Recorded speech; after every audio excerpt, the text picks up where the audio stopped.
acaba sendo chamado de pandemia também, assim como a gente está escutando para o coronavírus hoje, só que a obesidade não é transmissível, não é transmissível de indivíduo para indivíduo.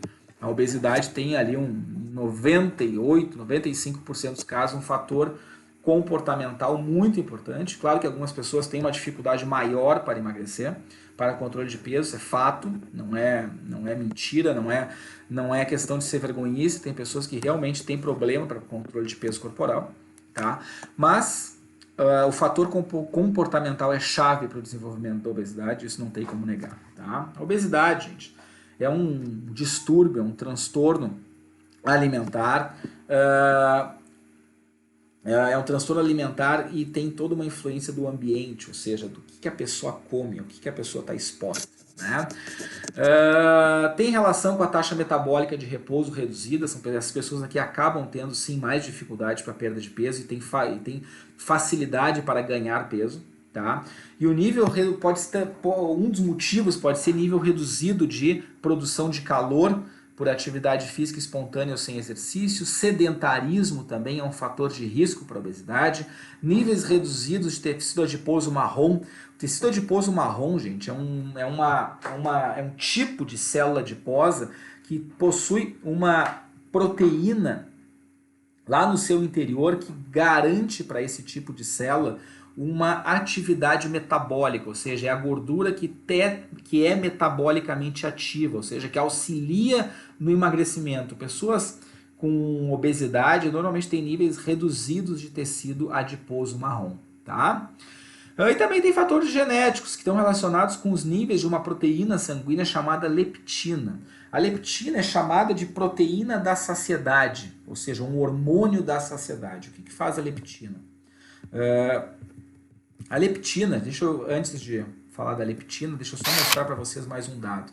Essa tabela, gente, esse quadro, na verdade, mostra a classificação do índice de massa corporal, tá? Repito, isso aqui não vale para atletas, vale para a população em geral, que faz a relação da estatura com o peso corporal. Isso aqui está em libras e em pés, porque essa tabela é utilizada principalmente para a língua inglesa, tá? Com relação ao padrão internacional de medida, tá? E então se utiliza libras ali, pés ou polegadas, tá? Pés e polegadas, aliás. Então, mas na verdade, o que está se fazendo aqui? Está fazendo a avaliação de IMC. No nosso caso, a gente utilizaria o peso dividido pela estatura em metros ao quadrado, tá? O valor vai dar exatamente o mesmo, ok? E o que a gente tem aqui nessa coloração que está sendo mostrada aqui nesse quadro? Aqui em amarelo, pessoas que estão com peso corporal muito baixo, ou seja, insuficiente. Aqui já é uma característica de desnutrição. Em verde, pessoas que estão com um índice de massa corporal considerado saudável. Em verde claro, já levemente com sobrepeso, vermelho, pessoas obesas, tá? E aqui em roxo, obesidade moderada a mórbida. O que isso significa do ponto de vista de saúde? O que a gente tem aqui? Reparem que a coloração dessas barras horizontais é a mesma coloração que a gente está vendo aqui. Verde, lembrando, peso saudável. Verde claro, sobrepeso. Vermelho, obeso. Roxo, obesidade mórbida. Tá? O que a gente tem aqui, então? Risco para cardiopatia. Quem tem obesidade mórbida e quem tem sobrepeso tem um risco muito aumentado em relação a... Sempre vamos comparar aqui com a coluna verde, com a barra verde. Verde é peso saudável. Tá? Então vocês podem comparar o verde com o roxo e o vermelho, principalmente. Tá? Cardiopatia, olha a diferença da barra de risco comparando com quem tem peso normal. Acidente vascular cerebral, o dobro. Artrite, mais que o dobro, o risco, mais que 2 vezes o risco. Desenvolvimento de hipertensão arterial sistêmica, cerca de 4 a 5 vezes o risco maior de desenvolvimento de hipertensão arterial sistêmica no indivíduo que tem obesidade mórbida em comparação com o indivíduo que tem um peso normal. Cálculos biliares, 7 vezes. Diabetes mellitus, que a gente acabou de ver, em torno de 8 vezes um risco maior para o desenvolvimento de diabetes no indivíduo que tem obesidade mórbida em comparação com o indivíduo que tem o peso corporal normal, ou seja, o indivíduo que tem o peso corporal compatível compatível com saúde, né, com os níveis de normalidade. Ou seja, na verdade, essas barras fazem uma relação do índice de massa corporal, que é algo que vocês podem calcular muito fácil. Talvez alguém de vocês deve estar perguntando, tá, Max, mas se o índice de massa corporal é a relação onde o cálculo a gente faz pelo peso corporal em quilos dividido pela estatura em metros ao quadrado. E o cara que é fisiculturista? O cara que é fisiculturista pode pesar tranquilamente 130 quilos e ter 1,80 m de altura. E um percentual de gordura baixíssimo. Como é que a gente faz com esse cara? Bom, para esse cara a gente não pode usar IMC. Simples assim. O IMC é para a população em geral. O atleta de alto rendimento, normalmente a gente não pode usar o IMC para esse cara. Mas esse cara é a exceção. Para a população em geral, o IMC é muito eficiente. Para o cara que é atleta, para o cara que é atleta, a gente avalia percentual de gordura e mede a glicemia. Tá? Ou no caso das outras comorbidades que eu estou listando aqui, para o cara que é atleta, a gente não faz essa relação de risco com o IMC. A gente faz, realmente no caso do diabetes, faz um exame para ver a glicemia, com a hipertensão arterial sistêmica a gente mede a pressão, a mesma coisa os exames relacionados a diagnóstico de cardiopatia, de risco de acidente vascular cerebral através de uma avaliação dos vasos sanguíneos, no caso aqui dos vasos carotídeos, tá? Cálculo biliar é a mesma coisa, se faz exame de sangue, ou seja, quando a gente fala em atleta, a gente tem que usar outros parâmetros. Agora, para a população em geral, que é a imensa maioria, isso aqui, a relação IMC com o risco de desenvolvimento de comorbidades é extremamente eficiente, tá? Falei para vocês da leptina, gente. Aqui diz que a leptina tem uma questão genética que favorece o indivíduo de fato ser obeso, tá? A leptina, gente, é uma proteína que é produzida pela célula adiposa. É uma proteína que é produzida pela célula adiposa e vai para a circulação sanguínea. A leptina vai agir lá sobre o nosso centro da saciedade no hipotálamo. Ou seja, é uma proteína que vai estimular receptores lá no hipotálamo, lá no nosso sistema nervoso central, que vai fazer o quê? O maior nível de leptina vai fazer com que haja uma inibição do centro da fome. Ou seja, vai inibir a fome, vai estimular o centro da saciedade dentro de um ponto pré-estabelecido. Ou seja, a leptina vai reduzir a ânsia pela comida, tá? Quando o aporte calórico mantém as reservas ideais de gordura. Então, o que acontece? Por que existe essa proteína? Essa proteína ela informa o teu sistema nervoso central, informa, na verdade, a respeito da quantidade de gordura corporal que tu tem armazenada. Então, em indivíduos normais, sem distúrbio do gene da leptina, quanto mais a pessoa engorda, mais leptina ela vai ter na circulação, ou seja, vai se estimular o centro da saciedade, tá? Para reduzir o impulso para que a pessoa coma, não é? Então, se a pessoa tem muita leptina, ela vai estar estimulando o centro da saciedade, a não ser que tu resista muito contra isso. É aquela pessoa que se torna viciada em comida, daí tem a questão comportamental. A pessoa começa a aumentar a glicemia, esse aumento de glicemia leva a aumento de tecido adiposo, o aumento de tecido adiposo aumenta muito a produção de leptina, e isso pode causar uma certa resistência do centro do hipotálamo, fazendo com que a sinalização da leptina comece a se tornar menos eficiente. Ou seja, a pessoa está obesa, tem muita leptina, mas ela não consegue influenciar suficientemente o centro da saciedade. Ou seja, a pessoa está viciada em comida, né? E aí a pessoa começa a desenvolver um quadro patológico de obesidade. Tá? Então, gente, o que acontece? Em pessoas que têm uma tendência genética à obesidade, normalmente o gene responsável pela produção de leptina nas células adiposas, ele é inibido. Tá? Ou seja, existe uma deleção do gene da leptina e a quantidade de leptina ou vai ser muito baixa ou mesmo não vai acontecer. Então a pessoa tem um prejuízo para a inibição do centro o centro da fome, na verdade. Não há um estímulo para o centro da saciedade. A pessoa começa a comer e não para de aumentar de peso. Tá? Aqui nesse gráfico, gente, a gente tem o quê? Existe sempre aquela discussão. A pergunta que se faz sempre é: exercício físico emagrece ou não emagrece? Não é? Todo mundo pergunta isso. Exercício emagrece ou não emagrece? Daí algumas pessoas vão dizer, ou melhor ainda, a pergunta é: o que é melhor para a perda de peso? O que é o ideal para a perda de peso? É exercício. O que é mais ainda? Deixa eu reformular minha pergunta. O que é mais eficiente para a perda de peso?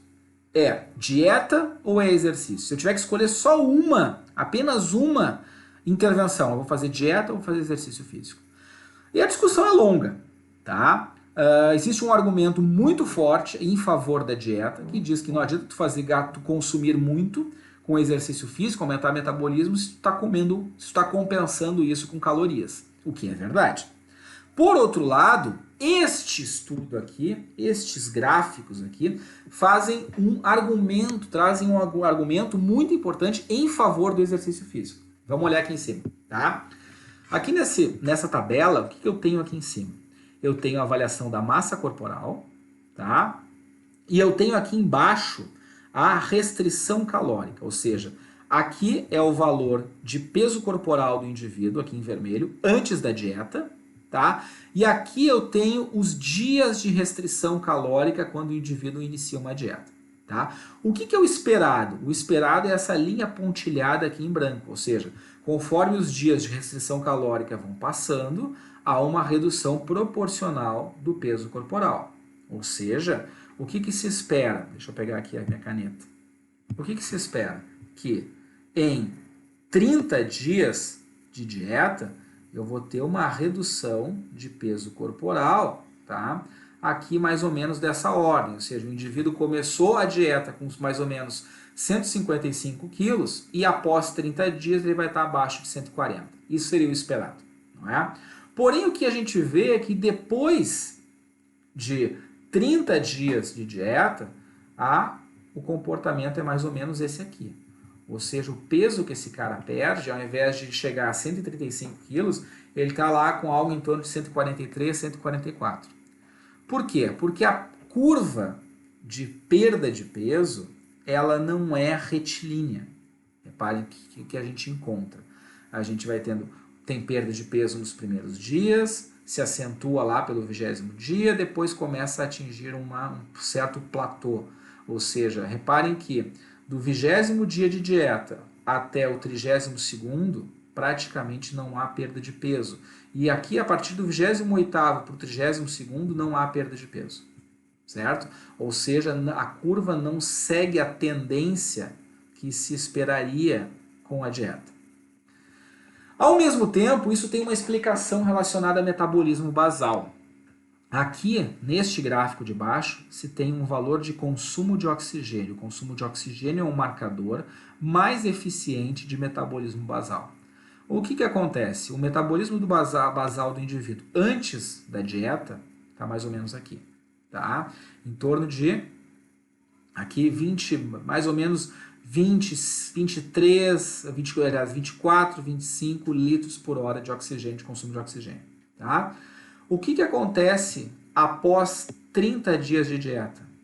Reparem que o consumo de oxigênio cai aqui em torno de mais ou menos 15, 17%. Ou seja, esta diferença aqui mostra e explica por que há uma estabilização da perda de peso corporal. Ou seja, o indivíduo perde, chega um momento que o metabolismo do indivíduo vai se adaptando à reduzida ingesta calórica e o metabolismo basal do indivíduo começa a diminuir. Ou seja, se o metabolismo basal está menor, a tendência, ou melhor, o ambiente fisiológico começa a não favorecer mais a perda de peso. Ou seja, é aquele momento onde o cara que faz só dieta chega àquele ponto que diz: não consigo mais perder peso, não importa o que eu faça. Aí, então, eu pergunto para vocês, o que é mais eficiente? Por este gráfico que eu estou mostrando aqui, você deve estar pensando, tá vendo? Exercício. Por que que o exercício? Porque o exercício causa aumentos no consumo de oxigênio, mantém o consumo de oxigênio mais elevado e o cara vai continuar perdendo peso. Porém, se eu aumentar o consumo de oxigênio, mas eu não fizer essa restrição calórica, eu vou acabar mantendo o peso corporal. Por quê? Porque a maior demanda energética, que é devido ao exercício físico, vai ser compensada pelo maior aporte calórico. Também não perde peso, não é? O que é o ideal, então, gente? O que a gente faz? A gente não tenta escolher qual é a melhor estratégia, a gente usa as duas, não é? Aqui nesse gráfico, o que a gente mostra? Massa corporal em amarelo, massa gorda e massa corporal magra, ou massa corporal livre de gordura, tá? O que a gente tem? Quem faz um indivíduo controle não altera praticamente nada. O indivíduo que faz apenas dieta, o que vai acontecer? Alterações aqui no meu eixo Y, o que eu tenho? Alterações em peso corporal, tá? O indivíduo que faz apenas dieta vai reduzir lá em torno de 5 a 6 quilos, tá? Aliás, em torno de 5 quilos, tá? A massa gorda, essa perda, aqui é a perda de peso corporal total, tá? Não estou discriminando massa magra ou massa gorda. Então o indivíduo vai perder peso. Desse peso todo que o indivíduo perde fazendo sua dieta, boa parte é massa gorda, não é? Mas também há uma perda de massa magra, certo? Daí o indivíduo que faz dieta e exercício físico, ele perde peso, perde muita massa gorda e perde e ganha, até mesmo ganha a massa magra, certo? Ou seja, dieta e exercício faz com que o cara consiga perder peso, que é o que ele quer, perde muita gordura e ganha um pouquinho de massa magra. Agora, no cara que apenas faz exercício físico, o que acontece? Ele não perde peso, perde massa gorda e aumenta muito a massa magra. Se a gente está tratando uma pessoa que precisa perder peso, uma pessoa que é obesa, bom, a pessoa obesa não precisa aumentar só a massa magra, ela precisa baixar peso corporal, precisa reduzir muito o percentual de gordura, não só esse pouquinho aqui. Então, qual é a melhor intervenção quando a gente está falando de perda de peso e saúde de uma pessoa obesa? A gente está falando disso aqui. O ideal, o que é? Dieta e exercício físico. Tá, gente? Isso é o que a ciência nos mostra. E a gente não tem motivos para duvidar da ciência. Tá? Aqui, gente, o que se mostra? Índice de massa corporal e circunferência de cintura em relação à idade. Vejam aqui embaixo. Idade em anos, tá? E aqui eu tenho diferentes comportamentos. Pessoas que fazem menos de 16 km por semana de exercício físico, tá? Corrida, enfim, seja o que for. Aqui de 16 a 32, aqui de 32 a 48, aqui de 48 a 64 e aqui mais de 64 km por semana, tá? Reparem a tendência de índice de massa corporal. Com a idade, aqui eu tenho pessoas abaixo de 30 anos e aqui eu tenho pessoas já perto dos 50. A tendência é aumentar o índice de massa corporal de todo mundo, mesmo quem faz exercício. Mas reparem que a pessoa que faz exercício tem um alto volume de exercício semanal, essa alteração ela mantém em um IMC que é característico do IMC de uma pessoa saudável. Olha a pessoa aqui que tem um baixo nível semanal de atividade física. Com 50 anos, ela está com um IMC acima de 25, que já é característico de sobrepeso. Enquanto a pessoa que faz exercício físico tem um IMC compatível com saúde. Certo? Aqui, circunferência de cintura. Esse parâmetro é o IMC. Agora, com relação à circunferência de cintura, que é um marcador muito eficiente do ponto de vista de risco para doenças cardiovasculares, olha a diferença do indivíduo que tem um baixo nível de atividade física, se comparado com o indivíduo que tem um alto nível de atividade física e está chegando nos 50 anos. Olha a diferença que eu encontro entre ter um alto nível de atividade física, reparem que não precisa ser mais de 60 km por semana. Aqui falando de exercício aeróbico, tá? A gente pode extrapolar isso para outro tipo de exercício também, tá? Não precisa ser um nível tão alto de atividade física, mas fazer exercício físico traz esta margem de diferença para o indivíduo que tem um baixo nível de atividade física. Tá? Aqui vocês podem ver que com o envelhecimento a tendência é aumento de massa corporal, do índice de massa corporal e aumento da circunferência de cintura. Agora, exercício muda isso drasticamente. Vou fazer aqui o meu tracejado também com relação ao índice de massa corporal. Tá, gente? Então, vocês viram que a obesidade é fator de risco para doenças, para uma série de comorbidades. Tá? A gente acabou de falar de diabetes, vejam a relação íntima que existe entre o diabetes e a obesidade. E agora vocês vejam o papel do exercício físico, tanto com relação a índice de massa corporal, o mecanismo pelo qual o exercício físico ele é importante. Eu não posso pensar só em dieta, porque a dieta chega um momento que dificulta a perda de peso. Eu preciso do exercício físico associado. Tá? Vejam que existe um fator chamado leptina, que pode estar relacionado à dificuldade de perda de peso corporal, tá? E principalmente, vejam e deem atenção para este gráfico aqui. Os riscos para a saúde relacionados ao índice de massa corporal. Pessoas que têm aqui em roxo o índice de massa corporal correspondente à obesidade mórbida, vejam o quanto maior é o risco dessas pessoas desenvolverem as comorbidades se a gente comparar sempre aqui com a nossa faixa verde. Reparem quem tem o peso corporal, o índice de massa corporal compatível com saúde, essa pessoa tem sempre, para todas as comorbidades, um valor muito baixo do risco de desenvolvimento de doença. Tá, gente?